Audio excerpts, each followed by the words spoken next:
All right. So lesson 2 is going into the next workbench, which is draft. Select that.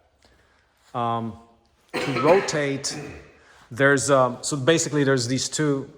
Click OK on. Once again, to rotate or to move. Now you have to select the full three-dimensional object. So go into move out of part design. Go into draft. And then in draft bench, there's an easy way to rotate things that you can do it in a controllable way. You can hit on your keyboard 1 through 6 and it'll show you the object. So the keyboard, like just try that. 1 through 6 will get you the different views. You can select any of those views and then move or rotate in those views. It's kind of complicated if you try to do it when you're not in a rectilinear view, if you're like mixed between views. Like when you rotate stuff, it's like, how's it gonna end up? It's kind of hard to figure out. But you can definitely do it when you're just in one plane and you say rotate in that plane around an axis.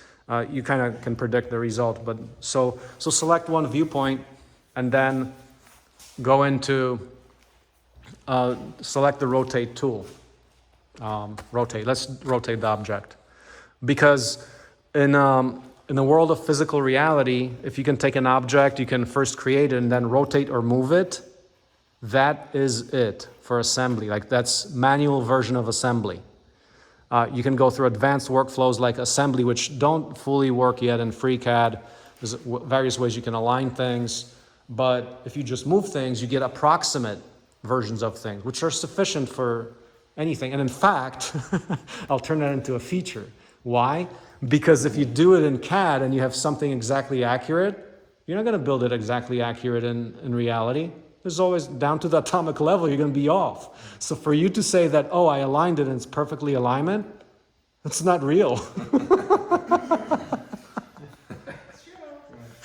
So that validates our workflow of saying we can move things manually and have just about approximate, but you have to get psychologically ready for that. It might be hard for some people. They're like, no, I want it to be perfect. Oh my God. How am I going to do that? Literally, I mean, some people have a difficulty with that kind of a thing. People resist this thing of it doesn't have to be perfect kind of deal. But we're being explicit about not being perfect because a lot of times you don't need it, and then it's easier to not be perfect. A lot of times it's easier. But you have to have the wisdom to distinguish when a certain level of accuracy is required.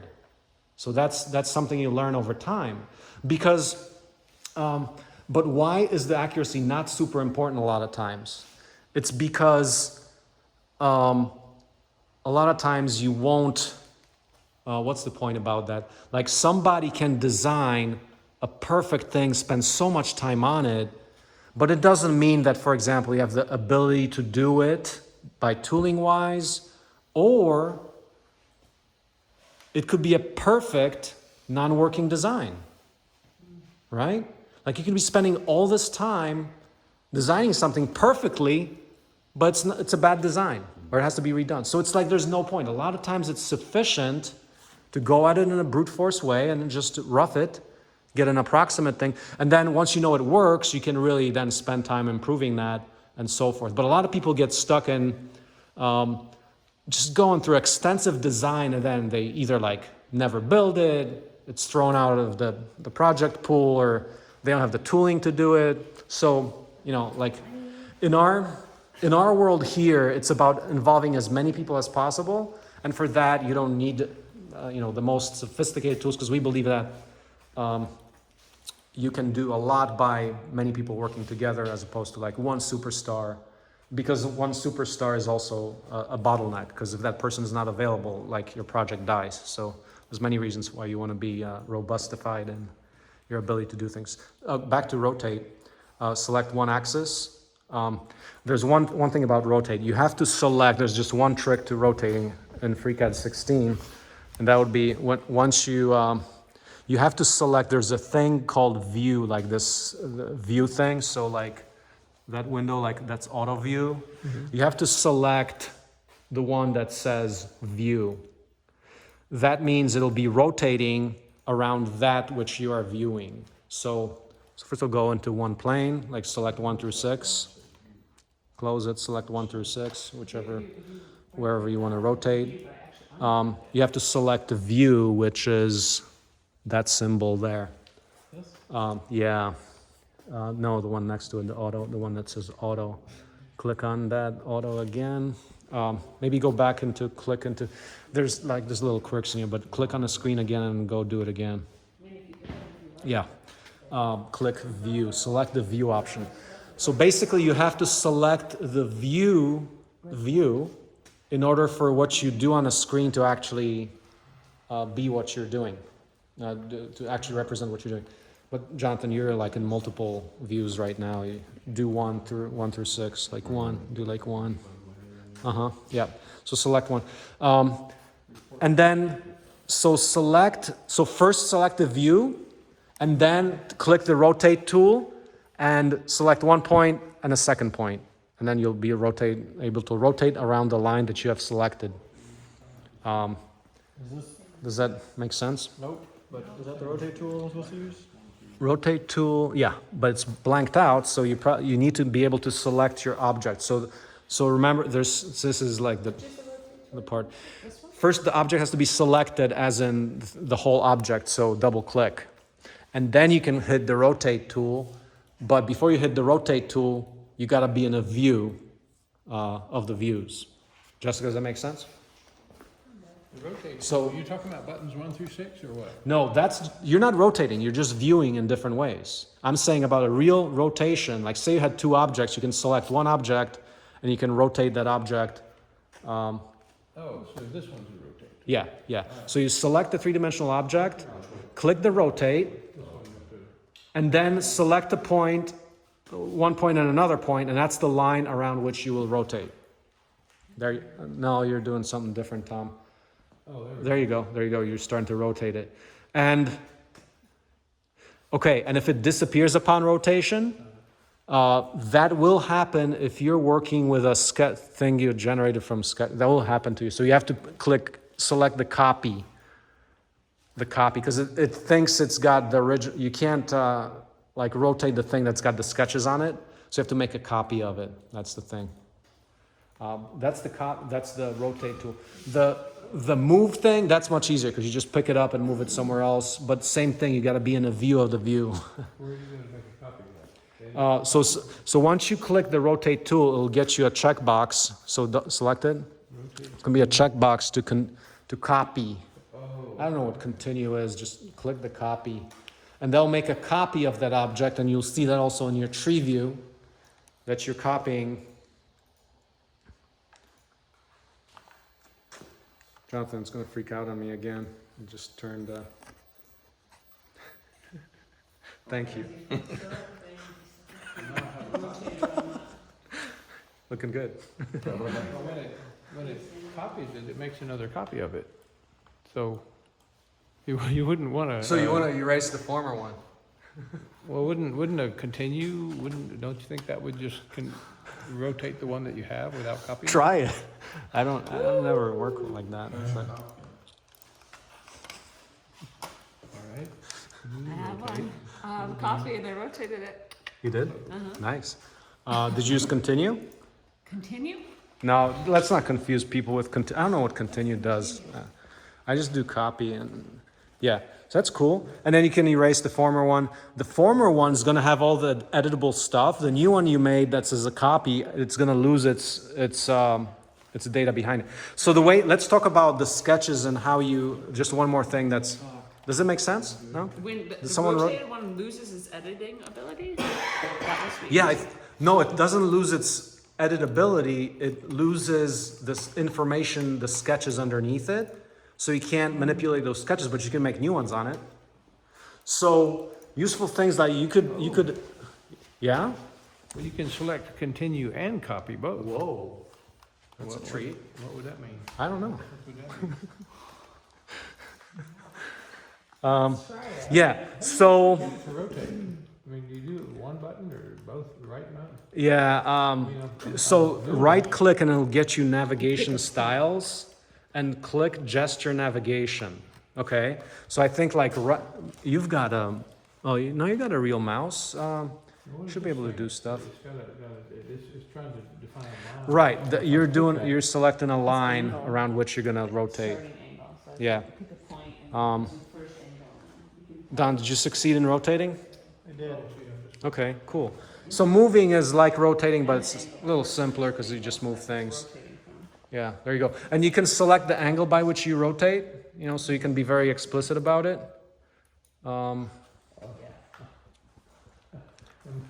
Copying too many things here. Yeah, yeah. So there you go. That's kind of the basic workflow. So I would suggest that you just practice that for a little bit, like start a new document, make a new quick feature. Because I think the trickiest part about all of this is like knowing when you're selecting things, how to select one side versus entire object, where you are like selecting, like in the tree view. The tree view is going to store all the objects that you have, including the sketches. What we do is to simplify some files. If there's a big complicated file that we drew with all the sketches, we can make a copy, Control C, and then Control V into a new document, and you can like literally like click on a sketch and just delete it by hitting delete. So you remove that information to drop, you know, to use less memory. So a lot of times what I do is like I like to keep files below a meg. Like the whole 3D printer, like D3D Simple is under a meg because I'm using simple parts there. I'm not using like the full detailed carriage with the belt teeth in it. I'm using a rectangle with a belt hole, some features, but not all of them. It's called file simplification. It's useful so that whenever you work in FreeCAD, it's like rapid fast, just really quick, and you can model with it effectively. The other thing I want to mention about the FreeCAD workflow is there's tons of files out there. STLs do exist, but you can't edit STL files in FreeCAD, so forget about it. They're, you know, you can borrow some parts from elsewhere, from STLs, but if you find step files, yes, you can fully edit them. You can do the workflow that I just showed you. You can draw a sketch on a face, and you can edit those files. So for example, you can get a file for a plumbing fitting.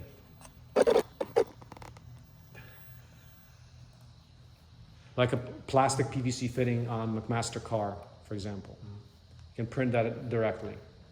You know, you can modify it. Say you have a T, but you want a cross. You can rip out a hole in it and put a flange on it and do that. So it's really useful to find repositories like McMaster Car's got all its parts. That's one supply chain in America. It's got all the parts in CAD files. What are those files again? Step. The file format is step. STEP.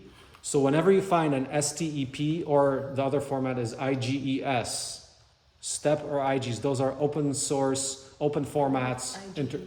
IGES. Those are open formats which allow you to modify them completely. They're interchangeable between all kinds of computer packages. So it's useful to borrow from those as we build part libraries where we just appropriate files that we can then build upon and make assemblies with them. Like for example, to build a 3D printer, we've got a page called D3D Universal. You've got all the individual parts in a part library. That's good. What else to say about FreeCAD? So now with this said, yeah.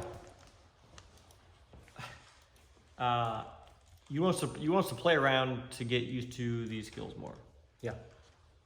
What comes next? What are we building towards? I don't know how to play really until I know where we're trying to go. That's a good question. So let's take the skills that we just learned and design a file that we're going to print on our printers. So a first thing that you'd like to see, just to connect the process of design to reality creation.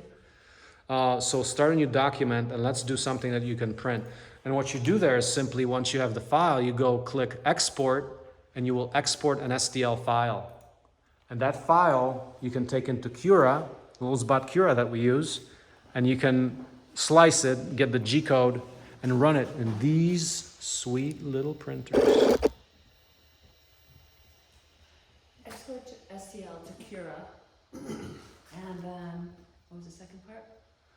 From Cura, you generate the 3D printing file by clicking on slice or whatever, the button there, and it gets you G code from that. So that's where we want to get to, and we only spent like 25 minutes or so on this.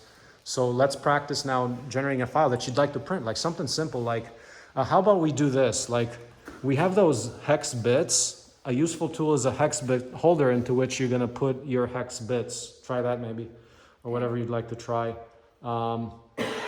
And then upload your product onto your wiki. Like, okay, for each one of us, let's select something that's useful. Like the little hex, you know what I'm talking about? The hex bit holder, very useful. I don't think that's on a wiki. Like I did that a long time ago.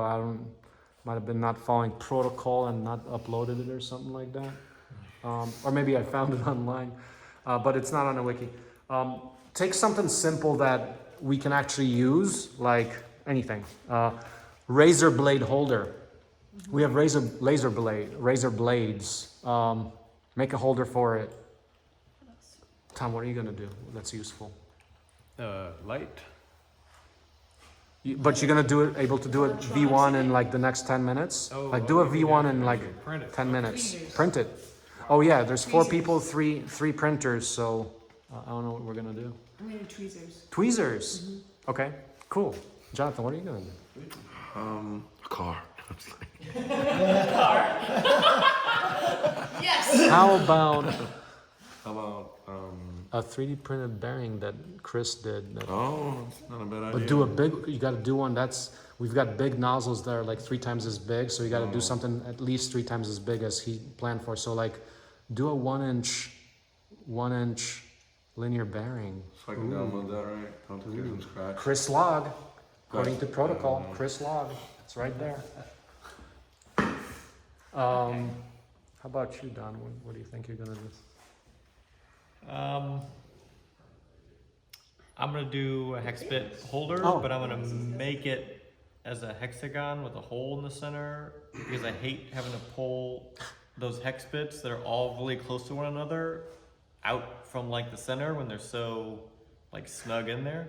Yeah, So when there's more to hold on to and they're separated out a little bit, yeah, it's easier to pull out of there. go with it. Do a V1 of that so you can actually print it like in the next 10 minutes or Yeah. 20 minutes. Okay. Jessica, you're good to go. Tom, So start a new file. you're good to go. Sorry, Tom, what were you gonna do? I don't know yet. Jonathan's good to go. Jonathan's contributing. Jonathan, that's a really cool thing. We've never done that, but that's gonna be useful. Holder sounds The pretty thing cool. you're gonna do, the 1 inch linear bearing, that's, Let's see if I can find it. What else do yeah. we do? How about, And you might run into a question of, like, how do you scale that? I actually haven't figured out how to scale things in FreeCad that well. No. The answer is very simple. You scale that in Cura because that allows you to scale the dimensions. So all you gotta do is find the file. I think like a screwdriver handle that could hold like a hex, one of those bits, but Yeah. it would actually have a rounded on Okay. one end Okay, screwdriver handle for it. cool, excellent. So I'm gonna leave it at that and we're gonna come back to it once we start printing.